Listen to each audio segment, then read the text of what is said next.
Welcome to our community. Susie Thomas with you this morning. It was the night before Christmas, and all through the house, not a thing was decorating anything anywhere. So we have brought with you Deanne Bridenstine from Pure Design Interiors. Good morning. Good morning, Susie. Anyone right now who's listening who does not have a stick of decorations up is in big trouble, right? They're pretty much past the point. They should just wrap the gifts, make a pretty pile, and call it a day. Well, and that's a point. We still can make a nice ambiance of Christmas, right? Without a lot of hoopla, yes? Absolutely. There are a zillion ways to add little touches that kind of make the space feel complete without having to go totally overboard. So if you are more of a minimalist when it comes to decor, there are little things like picking up a couple wreaths, which are probably on sale really at a great price today, and using those to decorate your table or using those around your space. So LED candles are another great way to add some ambiance that'll go well past Christmas. You can repurpose those into your winter decor and then find a nice fun home for them for spring and summer as well. The LED candles, are you talking about in the lamps, the light bulbs that flicker and they really look like flame? There are candles that really look like flame. You can get them on timers. You could get them on remote controls, and then you don't have to think about turning them on or off. You can control them without having to go around and flip all of the little switches. It's really ideal. I love what you said there as far as transferring into winter, because there is that time, tell me what date it is, where it's all no longer okay to have Christmas decorations up, but you still want to be decorated and you still want to give a warm, inviting appearance to your home. So you kind of go with a winter theme by, I don't know, pulling down the red bows or something. Tell me how to transform from Christmas to winter. Absolutely. So for me, I really love my Christmas lights. I've done white Christmas lights everywhere. And so I'll take down the icicle lights out of my window, but I'll leave sort of the white lights that are tucked up in different areas around my entertainment center. I'll swap out the red and the green for snowmen, for white and blue, and that way I still can use kind of the little bit of white twinkle lights to give that glistening snow effect. I don't know that there's an official date where it's no longer okay for it to be Christmas. Well, June 1st. Yeah. But for me, I usually try to wait until like a week after New Year's because I want to extend that time frame as long as I can. Right. And then, you can do winter and snowmen until March. Exactly. Well, or May if you need to. But in Ohio, it could go Right. even longer. Well, I love that because I do love looking at the Christmas decorations, and it is always more fun to put them up than to take them down. So can you be PC and keep them up until Valentine's Day, or is that just way too long? That's too long. Well, there was a long pause because several years ago, there was a year where I was taking things down in September. Not all of my Christmas decor, I assure you. There were just some little spots that were hard to reach that just got missed and then weren't a priority. But sure, if you want to push it that long, that's totally fine. But if you're waiting until February, then you're probably not getting any Valentine's Day decor. That's probably worked right. in. You're missing out on that. Right.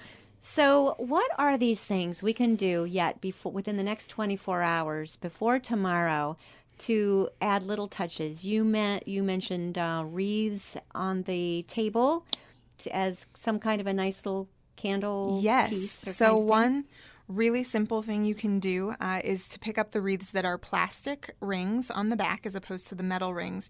You can take snips and cut those apart so that they will expand and then wrap them around a serving bowl, wrap them around whatever item you want to show off on your table. And that way you've got just that little bit of an extra touch. Large pine cones are easily available at most of the craft stores. They're perfect for being able to kind of fill up a table centerpiece pretty quickly. You could use them on end tables. So those are also kind of really simple and easy things that can also carry into January because pine cones are not really a seasonal item. And then when you've packed them all up, you can get them back out next November, have them be part of your fall decor a year from now. Such a terrific idea. Now, Santa Claus used to bring our Christmas tree when I was a little girl, so we never saw a Christmas tree in the house until Christmas morning. For anyone where Santa is bringing the tree tonight, any fun ideas on special ways to decorate it? I love having a themed tree. So hopefully you've thought about what's going on this tree before Santa delivers it. But being able to sort of choose a color theme, maybe just 2 or 3 colors. If you like sleek and modern, you could always do something more blue and white and keep it a little bit more clean and crisp. Throw in some silver. If you prefer a traditional style of Christmas, and it's true whether you're hosting a party or decorating a tree, you can use those same kinds of color palettes however you want. To be able to communicate your personal family style through your holiday season. So a red and a green and a gold is going to be really traditional feeling. I've seen some really fun things where sort of cotton candy kind of colors with giant peppermints and really a whimsical sort of theme. So any of those things are 100% possible. Many, many places are still going to have holiday decor available today, and it's getting cheaper the longer you wait. So wherever you would go today, you can probably pick something up that's a great deal. Or if you're a plan ahead person, you can start thinking about your theme for next year and go shopping on the 26th and that's so smart. Have everything for a bargain. I'm totally ready for next year. Are there trends? I know there was a time when I felt I needed to have a tree in every room and, decorate everything to the hilt. In the home I'm in now, that would look so hilarious because everything is very minimalist. And so you're just going with very, very special things here and there, little touches. But when is it overdoing it? I don't know that I can actually define that because there are so many things about that question that are unique to each individual person. So, for example, my mom and I just a week ago got on a plane, went to Fort Myers just for the day on Saturday to put up a tree for my great aunt who's in her 90s. Oh, how cool. And so she had some of her other decorations up and was really feeling sad that she wasn't getting to be part of the process of decorating a tree and having all of that decor. And just her tree was packed so full with all of her ornaments and these things that had such sentimental value to her, where at my house there's just less. But she has a lifetime of memories that are being put on this tree and being put out in her holiday decor.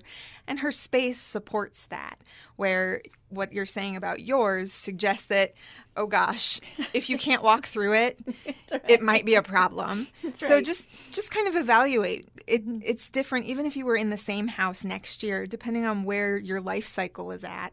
Maybe there have been some hard things this year and you just didn't have that energy to decorate and you've got up a little Charlie Brown Christmas tree. It's cute. Completely okay. Even if a year ago you would have been decorating everything to the hilt, because you may come back around to that if your space will allow it. Right. What is appropriate for space? You think of this as you go into a home and you're kind of helping someone, I'm sure. How much is too much? Again, you're saying personal style, right? But is there a rule of thumb as far as how much space to decorate? I like a little bit of open space, a little emptiness. And it's still going to be a personal choice. I like a little bit of open space. And for our clients, a lot of them are coming to us because they've seen our style and they've gotten a sense of who we are as a firm and what we're about and are choosing us for that. But the flip side of that is I've been with people who are still doing a Christmas tree in 3 or 4 rooms, and maybe they're different sizes of tree. Another really great way to sort of pull something in without going overboard is to actually use really small ornaments on a wreath and put them on your wall. And that way you get all of the memories and the personal sentimental impact of having those ornaments out. By putting them on a wreath, you can store them on the wreath and not have to take every individual ornament off. So that's another great way, even if you're looking to do something by tomorrow, to add something to your house without taking over a whole room with a giant tree and a train and the whole thing, and make it easy to clean up later. Oh, that's always good too. Now, in about a week, we're going to be flipping to New Year's. So how do we switch from this Christmassy look to welcoming in the new year as far as some kind of a nice little decor? Sure. So I've mentioned tables already in our conversation, and really doing that switch with your tablescape, particularly if you're entertaining or having people in, you can still enjoy the Christmas lights and the decorations and even have the tree up, but being able to bring that forward into, hey, welcome 2019, just a week later is really easy to do on a table. planning again, having a theme if you're having people over. And if you're not having people over, pick something that you really enjoy and do that. And so for me, snowmen make it really easy. Or, something little and fun, a little top hat and some silver sparkle, something that reflects that it's time for a party. Mm-hmm. Let's celebrate the start of something new. Yeah. Oh, that's good. We're speaking with Deanne Bridenstine. She's from Pure Design Interiors. How do we find you, Deanne? Sure. We're online at pure-design-interiors.com. We're located in downtown Canton, and we take care of clients pretty much in the entire listening area here all the way up to sort of the Cleveland area. And we can be reached by phone at 330-546-0287. Let's give that one more time, please. It's 330-546-0287. Awesome. And website one more time? pure-design-interiors.com. Awesome. Okay, in downtown Canton. I feel like I'm talking to Joanna Gaines, and it's a little bit intimidating, to say the least. But how did you get involved with this? I actually had intended to go to Kent to be part of their School of Architecture. I had spent a year at Malone at the time and knew that I was really just there for a season and that I was going to be moving on. And when I went to look at the program at Kent, it was several years. It was going to be much longer than I wanted to be there, having already spent a year in college. Right. And so I looked at their design program and felt like that was really a good fit for me and haven't looked back. It's been really great.